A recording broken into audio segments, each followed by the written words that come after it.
কাঁচা আলু দিয়ে যে এত মজার নাস্তা তৈরি করা যায় তা না বানালে কখনোই বুঝবেন না। আসসালামু আলাইকুম ভিউয়ার্স, আমি এখানে 1 কাপ পরিমাণে আর হাফ কাপ পরিমাণে ময়দা নিয়েছি। তার মধ্যে নিয়ে নিলাম স্বাদ মতন লবণ আর অল্প পরিমাণে চিনি, আর দিয়ে দিয়েছি এটার মধ্যে কালো জিরা আর রান্নার রেগুলার তেল। সমস্ত কিছু দিয়ে ভালো করে মিক্স করে নিতে হবে। হাত দিয়ে এভাবে মুখ পাকিয়ে দেখলেই বোঝা যাবে মিক্স করা হয়ে গিয়েছে। এখন আমি পানি দিয়ে ডোটা তৈরি করে নেব। এখানে একটা পারফেক্ট ডো তৈরি করে নিতে হবে। ডোটা অনেক বেশি নরম বা অনেক বেশি শক্ত হবে না। তো ডোটা তৈরি হয়ে গিয়েছে। এখন আমি এটাকে ঢেকে একটা সাইডে রেখে দিচ্ছি। আর আলু দিয়ে নাস্তাটা তৈরি করার জন্য এখানে আমি 3টা আলু নিয়েছি, আর গ্রেটার মেশিনের সাহায্যে আলুগুলোকে আমি গ্রেট করে নিয়েছি। তো আলুগুলো আমার গ্রেট করা হয়ে গিয়েছে। এখন আমি আলুগুলোকে পানি দিয়ে খুব ভালো করে ধুয়ে নিয়েছি। আলুগুলাকে পানি দিয়ে ধুয়ে এভাবে হাত দিয়ে চেপে চেপে পানিগুলো ঝরিয়ে নিতে হবে। আর পানিগুলো ঝরিয়ে নেওয়ার পরে আমার আলুটা কিন্তু অনেক ঝরঝরা হয়ে গেছে। এখন আলুর পুরটা তৈরি করার জন্য এর মধ্যে আমি পেঁয়াজ কুচি, কাঁচামরিচ কুচি আর ধনিয়ার পাতা কুচি দিয়ে দিচ্ছি।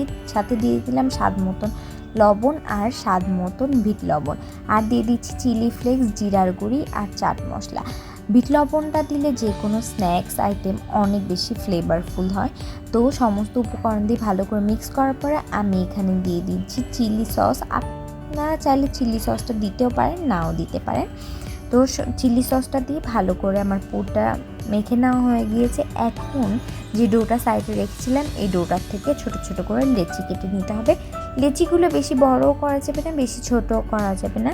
তো আমার সমস্ত লেচি কেটে নেওয়া হয়ে গিয়েছে। এখন এইখান থেকে একটা লেচি নিয়ে আমি রুটি বেলে নিচ্ছি।